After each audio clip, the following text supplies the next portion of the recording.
2023 में मैंने आप सबसे कहा था कि 2024 में वर्ल्ड वॉर 3 का फाइनल फेज आरंभ हो जाएगा, जिस फेज में ऐसे ऐसे वेपन से हमला किया जाएगा जिनको मनुष्य जाति ने आज तक देखना तो छोड़िए, उनके विषय में सुना तक नहीं होगा। आज इजराइल ने एक ऐसे ही वेपन से लेबनान के अंदर बैठे हिजबुल्लाह आतंकियों के ऊपर हमला किया है।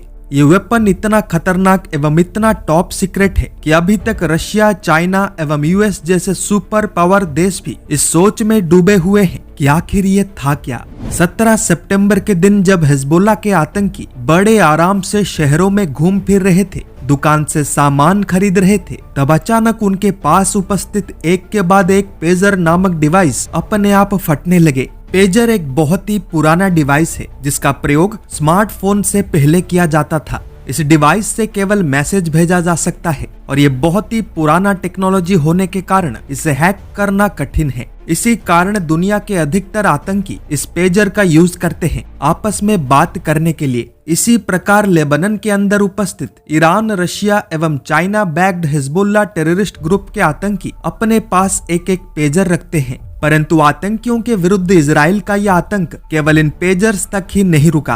18 सितंबर के दिन जब लेबनान में मारे गए आतंकियों के शवों को उठाकर हजारों लोग दफनाने ले जा रहे थे, तब उस भीड़ में खड़े अन्य आतंकवादियों के पास उपस्थित वॉकी टॉकी भी फटने लगे। केवल इतना ही नहीं, आतंकियों का फोन, घर में रखा रेडियो, यहाँ तक कि छत पर लगे सोलर पैनल्स भी अपने आप फटने लगे और देखते ही देखते पूरे देश में चीख पुकार के साथ साथ भगदड़ भी मच गया, क्योंकि किसी को कुछ समझ नहीं आ रहा था कि आखिर ये सब क्या हो रहा है।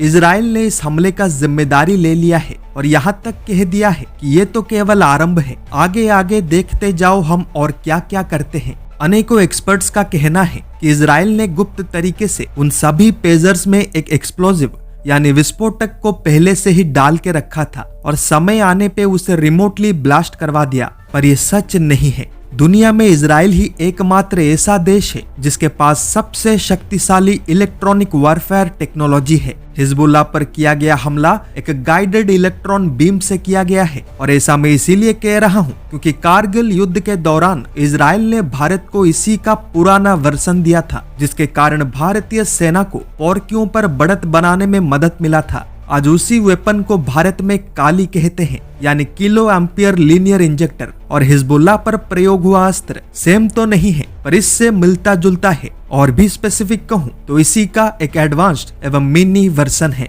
ये तो हो गया वर्तमान का बात, अब चलते हैं भविष्य की ओर। हिजबुल्लाह को यूएस ने अपने लाभ के लिए बनाया था, जब लाभ मिल गया तब उसे अनाथ बनाकर भाग गया। उस अनाथ को फिर 3 देशों ने मिलकर गोद लिया, रशिया, चाइना एवं ईरान।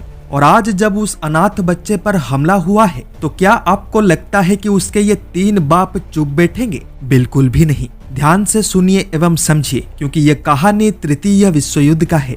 रशिया ने यमन के हाउती रेबल्स को हाइपरसोनिक बैलिस्टिक मिसाइल्स का सप्लाई कर दिया है, जिनमें से एक का सफल प्रयोग हाल ही में इजराइल पर हुआ था। रशिया ने ईरान को अपना न्यूक्लियर मिसाइल भी दे दिया है, जिसके कारण आज यूएस के पेंटागन में बार बार हाई लेवल मीटिंग्स हो रहे हैं। परंतु प्रश्न है कि रशिया ऐसा क्यों कर रहा है? वो ऐसा इसीलिए कर रहा है क्योंकि यूएस हर संभव प्रयास में लगा है कि नवंबर तक पूरी दुनिया विश्व युद्ध के आग में जल उठे, ताकि उसके देश में होने जा रहा इलेक्शन डिले हो जाए, दुनिया को वेपन्स बेचकर वो ढेर सारा धन कमा पाए और अंत में संपूर्ण पृथ्वी पर पुनर्वार अपना एक छत्र शासन स्थापित कर सके, बिल्कुल वैसे ही जैसे उसने वर्ल्ड वॉर 2 के दौरान किया था। परंतु पावर के भूख में किया जा रहा यह मूर्खता संपूर्ण मनुष्य जाति के लिए घातक साबित होने वाला है, क्योंकि इस मूर्खता का परिणाम केवल एक ही है, परमाणु युद्ध।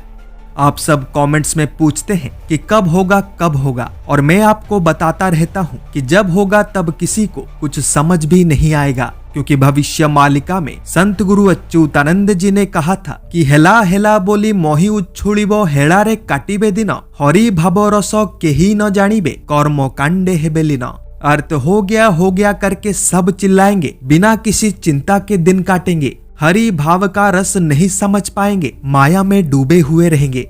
इस भविष्यवाणी में गुरुदेव ने कहा है कि विश्व के अंदर ऐसी ऐसी घटनाएं घटेंगी जिनको देखकर लोगों को ऐसा लगेगा कि अब पूर्ण विश्व युद्ध आरंभ हो जाएगा, परंतु तब कुछ भी नहीं होगा, जिसके कारण लोग फिर से चिंता मुक्त होकर विनाश के डर को भगाकर अपना अपना जीवन कली के प्रभाव में आकर जीना आरंभ कर देंगे। और ठीक उसी समय पर ही पूर्ण विश्व युद्ध अचानक आरंभ हो जाएगा, यानी लोगों को सोच विचार करने का समय भी नहीं मिलेगा।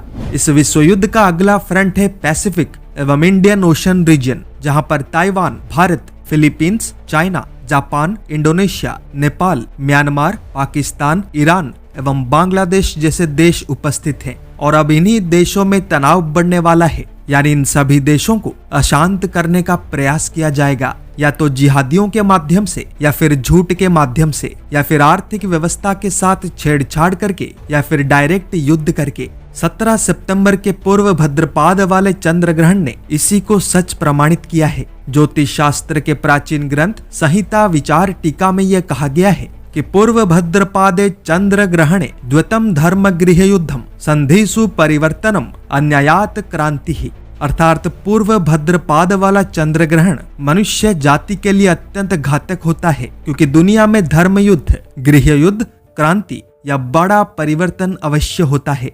युग बदल रहा है, समय भी निरंतर आगे बढ़ रहा है, परंतु इसका अर्थ ये नहीं कि हम इस परिवर्तन से भयभीत होकर अपना कर्म करना ही छोड़ दें। पंचसखाओं का केवल एक ही उद्देश्य था कि इन ग्रंथों में लिखे वाणियों के माध्यम से मनुष्य पुनर्वार सत्य, धर्म एवं प्रेम का पालन करे, ताकि ये कली ग्रासित समाज सुधर सके। अब विचार आपको करना है कि आप क्या चाहते हो।